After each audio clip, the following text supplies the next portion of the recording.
Olá pessoal, tudo bem? Meu nome é Vanessa André, sou professora de Processo Civil.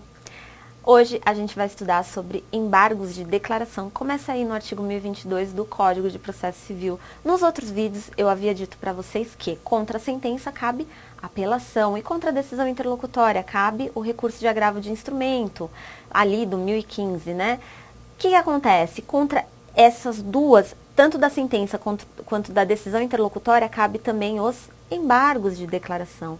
E é esse famoso embargos de declaração que a gente vai estudar agora. Porque o 1022 diz aí pra gente que cabem embargos de declaração contra qualquer decisão judicial para, inciso 1, esclarecer obscuridade ou eliminar contradição. Inciso 2, suprir omissão de ponto ou questão sobre o qual devia se pronunciar o juiz de ofício ou a requerimento. O juiz deixou de se pronunciar aí. E o inciso 3, corrigir erro material. E por erro material a gente vai entender aquele erro de cálculo, né? Ou até mesmo aquele erro na redação, não necessariamente na decisão, mas na redação dessa decisão. E o erro de cálculo eu tô falando daquelas questões aritméticas. O parágrafo único diz que considera-se omissa a decisão que, inciso 1, deixe de se manifestar sobre tese firmada em julgamento de casos repetitivos ou incidente de assunção de competência aplicável ao caso sob julgamento. Inciso 2, incorra em qualquer das condutas descritas no artigo 489, parágrafo 1º. E a gente sabe que o 489, parágrafo 1º, de tanto que eu falo para vocês, são as decisões do juiz que devem ser fundamentadas. Uma vez que ela não foi fundamentada, logo ela é omissa e passível aí de ser oposto embargos de declaração. Os embargos serão opostos no prazo de 5 dias, lembrando que prazo recursal, via de regra, 15 dias, exceto os embargos de declaração que serão opostos no prazo de 5 dias em petição dirigida diretamente ao juiz, com a indicação do erro, obscuridade, da contradição ou da omissão. E ainda, não se sujeitam a preparo, ou seja, não depende do recolhimento de custas, não há custas para se opor os embargos de declaração.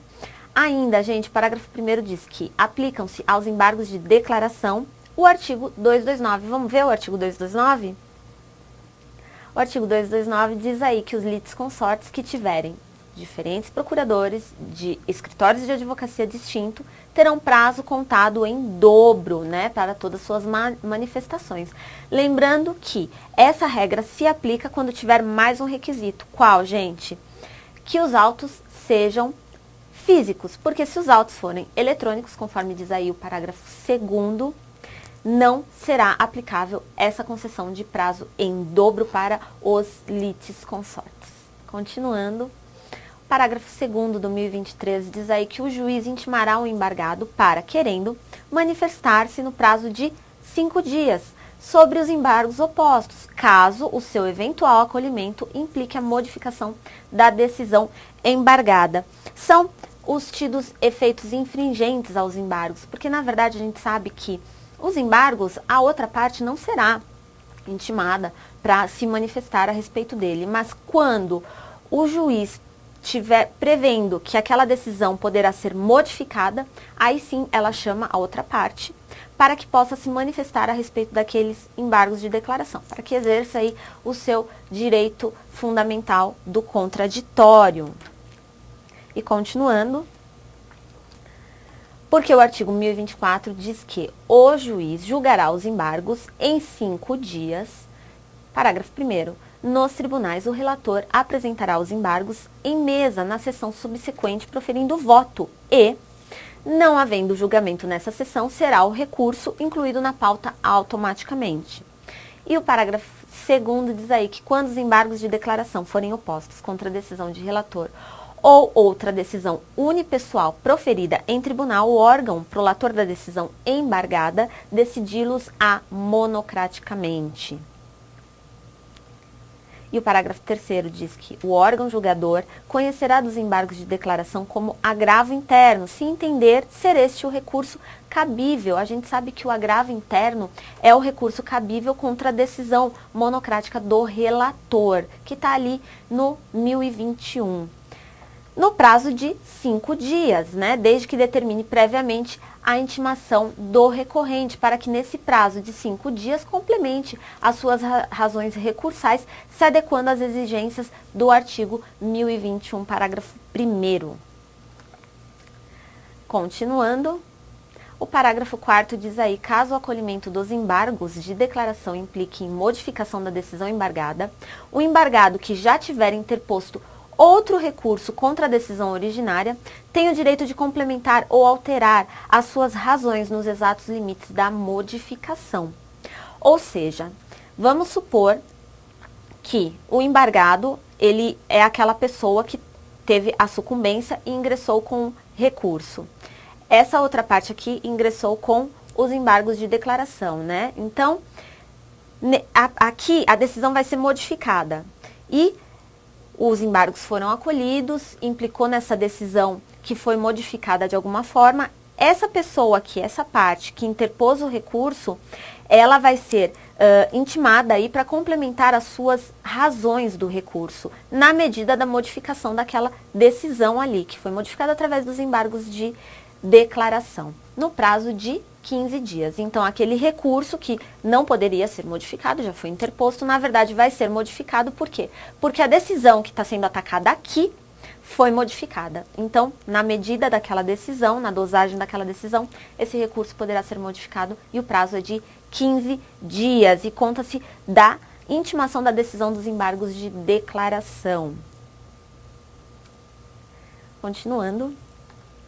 O parágrafo 5º diz aí, se os embargos de declaração forem rejeitados ou não alterarem a conclusão do julgamento anterior, o recurso interposto pela outra parte, antes da publicação do julgamento dos embargos de declaração, será processado e julgado independentemente de ratificação. Não é necessário ratificar aí esse recurso que foi interposto. Consideram-se incluídos no acórdão os elementos que o embargante suscitou para fins de pré-questionamento, questões aí constitucionais ou federais, né? Ainda que os embargos de declaração sejam inadmitidos ou rejeitados, caso o tribunal considere existentes aí erro, omissão, contradição ou obscuridade. Então, pode ser incluído nos acórdãos.